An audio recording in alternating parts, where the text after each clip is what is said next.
और इस सब के बीच बड़ी खबर आ रही है। देश के नए आईटी और संचार मंत्री अश्विनी वैष्णव ने कामकाज संभालते ही बड़ा बयान दे दिया है।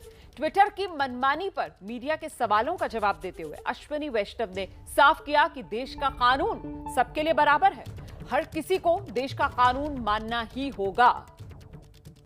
देश का कानून हर किसी के लिए बराबर, हर किसी को देश का कानून मानना होगा। कामकाज संभालने के बाद ट्विटर को लेकर यह बड़ा बयान जो दिया गया है देश के नए आईटी मंत्री अश्विनी वैष्णव की तरफ से।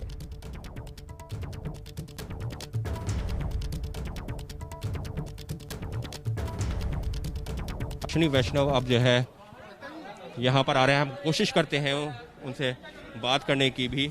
तो फिलहाल रेल मंत्री के तौर पर जो जिम्मेदारी जो है मिली हुई है। सर, बड़ी जिम्मेदारी गई है रेलवे आईटी कम्युनिकेशन, किस तरह से देखते हैं? खासकर आपका प्रोफाइल देखें हम तो बड़ा ही इंप्रेसिव है, तो क्या उम्मीदें की जाए?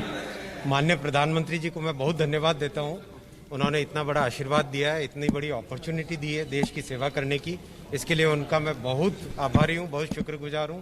इससे बड़ी अपॉर्चुनिटी मेरे क्षमता से जितना काम होगा उतना मैं करूंगा। सर, आईटी मिनिस्टर के सामने सबसे बड़े और कॉन्फ्लिक्ट था ट्विटर के साथ जो स्पैच चल रहा है, कैसे निपटारा करेंगे? क्या लाइन रहेगी उस पर? गाइडलाइंस को लेकर के जो विवाद चल रहा है, आपके सारे के सारे प्रश्न, उन्हीं प्रश्नों में आपका जवाब है। जो आप प्रश्न पूछ रहे हैं उन्हीं प्रश्नों में उसका जवाब है। सर, आप जवाब बता देंगे तो ज्यादा अच्छा रहेगा। आप बता दीजिए क्या हमारा सर। मैं आपके साथ डिटेल में बैठूंगा, डिटेल में बैठ के आपके साथ चर्चा करूंगा। कब तक फॉलो करेंगे? तो कानून वो बार-बार फॉलो नहीं कर रहे हैं। कानून के साथ देश के कानून के साथ सभी को उसका पालन करना चाहिए। जो देश का कानून है, देश का कानून सबको पालन करना चाहिए। लेकिन डेडलाइन तो निकल के तब भी नहीं कर रहे हैं वो। ये है मंत्री अश्विनी वैष्णव। रेल मंत्री की जिम्मेदारी मिली है, उसके साथ ही में उनके पास में आईटी मिनिस्टर की भी जिम्मेदारी है। और सबसे महत्वपूर्ण चीज़ जो बातचीत के दौरान कही है, और फिर उन्होंने भी वही चीज़ कही है कि देश का कानून है उसका पालन करना सभी की जिम्मेदारी है, फिर चाहे वो कोई भी जो सोशल मीडिया प्लेटफॉर्म हो या कोई भी शख्स। तो ऐसे में निश्चित तौर पर ये जो गाइडलाइंस बनाई गई हैं वो केंद्र सरकार की गाइडलाइंस हैं, जिनके पालन करने के लिए इन सभी सोशल मीडिया कंपनियों को बात किया जा रहा है। हालांकि चर्चा ये भी थी कि रविशंकर प्रसाद के जाने की एक वजह भी जो है हो सकता है कि सोशल मीडिया जो गाइडलाइंस हैं या जिस तरीके से उसको केस को हैंडल किया गया है। लेकिन फिलहाल नए मंत्री अश्विनी वैष्णव की माने तो मुख्य प्रमुखता यही है कि कैसे चीज़ों को स्ट्रीमलाइन किया जाए, कैसे जो सरकार के जो एक तरीके से वादे हैं या काम हैं उनको जनता तक पहुंचाया जाए, और साथ ही में जो देश का कानून है वो मानना सभी की जिम्मेदारी है। कैमरा पर्सन मनोज त्रिपाठी के साथ अंकित गुप्ता, बीपी न्यूज़, दिल्ली। अच्छा, ये जो कल मंत्रिमंडल विस्तार हुआ है इसमें कुछ मंत्रियों का विभाग बदला भी गया है। ऐसे ही एक मंत्री है गिरिराज सिंह। अभी तक तो पशुपालन मंत्रालय की जिम्मेदारी गिरिराज सिंह संभाल रहे थे, लेकिन अब पशुपालन मंत्रालय की जगह उन्हें ग्रामीण विकास मंत्रालय की जिम्मेदारी दी गई है। पशुपालन मंत्रालय जो है वो पुरुषोत्तम रुपाला को दे दिया गया है। मंत्री का कार्यभार संभाला। हमारे साथ हैं गिरिराज सिंह। सर, आपका प्रमोशन हुआ है ऐसा लोग कह रहे हैं। मैं जिम्मेदारी उस समय भी कैबिनेट मिनिस्टर था, अभी भी कैबिनेट मिनिस्टर हूँ। 2014 में हम एमओएस भी रहे, इंडिपेंडेंट भी रहे। जिम्मेदारी होती है। मैं सबसे कहता हूँ जिम्मेदारी की कोई परिभाषा न छोटा होता न बड़ा होता। बजट के हिसाब से लोग कह रहे हैं कि मंत्रालय बड़ा है। मंत्रालय तो बड़ा है। बजट जिम्मेदारी का आधार नहीं होता, बजट होता है। जो हमारे नेता हैं, जो मोदी जी ने आत्मनिर्भर भारत, नए भारत की कल्पना की है, उनके विजन को उतारना ये मेरी जिम्मेदारी है।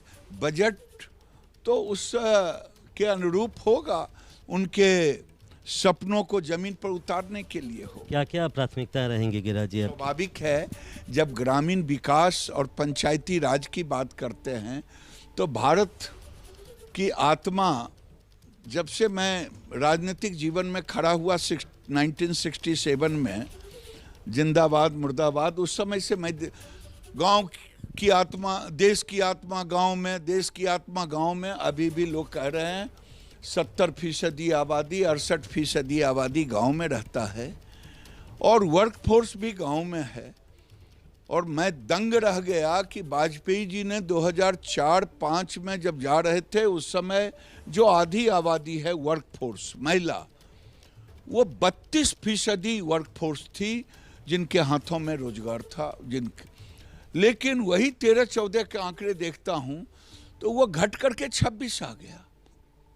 तो हमारे सामने चुनौती है कि उसको और बढ़िया से बेहतर कैसे करना। जो पूर्ववर्त हमारे मंत्री थे, उन्होंने जो विजन रखा है उसको और बेहतर कैसे करना, उनकी सलाह से, प्रधानमंत्री की सलाह से हम लोग मिलकर के जो प्रधानमंत्री का सपना है उसको जमीन पर उतारना। सड़क कहाँ चाहिए? गांव में। घर कहाँ चाहिए? गांव में। कई विभाग हैं, बिजली भी चाहिए, शौचालय भी चाहिए। ठीक है, सबके विभाग अलग अलग हैं, लेकिन पंचायत ही एडमिनिस्ट्रेटिव यूनिट है। पंचायती राज और ग्रामीण विकास, ये दोनों मिलकर के हम मनरेगा की चर्चा करते हैं।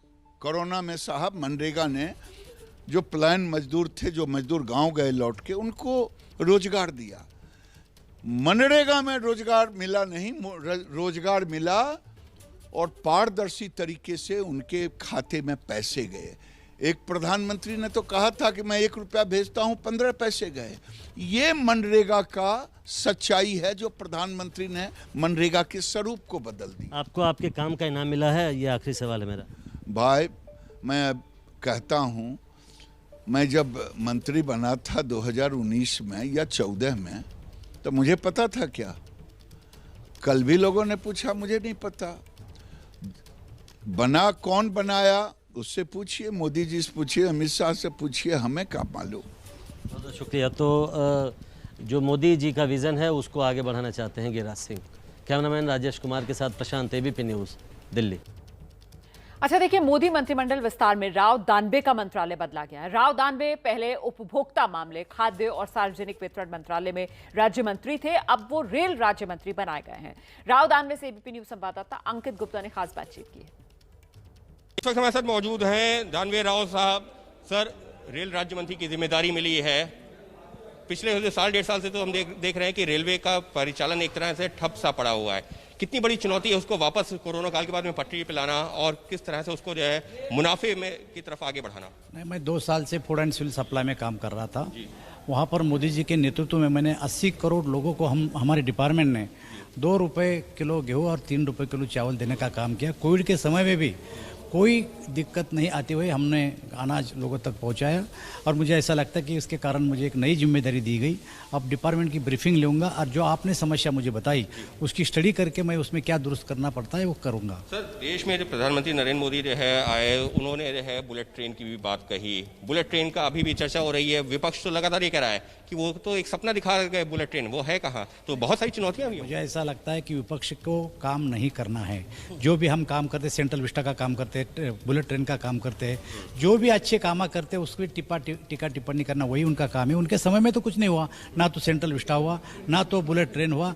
जो कोई काम उन्होंने नहीं किया वो काम हम करने जा रहे हैं। और सर, हाई स्पीड जो है कॉरिडोर, ये जो या डेडिकेटेड फ्रेट कॉरिडोर, वो भी जो है रेलवे के लिए जो है महत्वपूर्ण प्रोजेक्ट हैं, जिससे कि व्यापार और जो पैसेंजर्स हैं दोनों में सामंजस्य बैठाया जाता है। एक्चुअली व्यापार और पैसेंजर ये दोनों के लिए भी रेलवे बहुत महत्व रखता है, और इन दोनों में काम करने के लिए मुझे ऐसा लगता है कि पूरा डिपार्टमेंट का ब्रीफिंग होने के बाद मैं आपको बताऊंगा। एक आखिरी सवाल, क्योंकि कोल और जो है आपके पास माइन की भी जिम्मेदारी है, तो वो भी जो है एक महत्वपूर्ण मंत्रालय। सवाल ही नहीं, ये तो बहुत ही महत्वपूर्ण मंत्रालय है। देश का कारोबारों में इसका भी बहुत बड़ा महत्व होता है, लेकिन डिपार्टमेंट के ब्रीफिंग के बाद मैं उसमें बात कर सकता हूँ। तो ये है राव दान साहब, जो रेल राज्य मंत्री, और उसके साथ ही में कोल और माइन की भी जिम्मेदारी। उनका ये कहना है कि बहुत सारी चुनौतियां हैं। रेलवे एक ऐसा सेक्टर है जिसमें बहुत जो है विकास की भी संभावनाएं हैं। एक बड़ी चुनौती ये भी है क्योंकि पिछले साल 1.5 साल से जो जिस तरह से लॉकडाउन में बहुत ज़्यादा रेलवे का परिचालन नहीं हो पाया है। वहीं उसके साथ ही में बात की जाए बुलेट ट्रेन, ऐसे जो मुद्दे जिस पर विपक्ष हमले कर रहा है, तो उनका ये कहना है कि विपक्ष का काम है राजनीति करना, लेकिन हम एक बार जो है अब जो विकास के प्रोजेक्ट्स हैं उनको तेज़ी से आगे बढ़ाना है। कैमरा पर्सन मनोज त्रिपाठी के साथ अंकित गुप्ता, एबीपी न्यूज़, दिल्ली।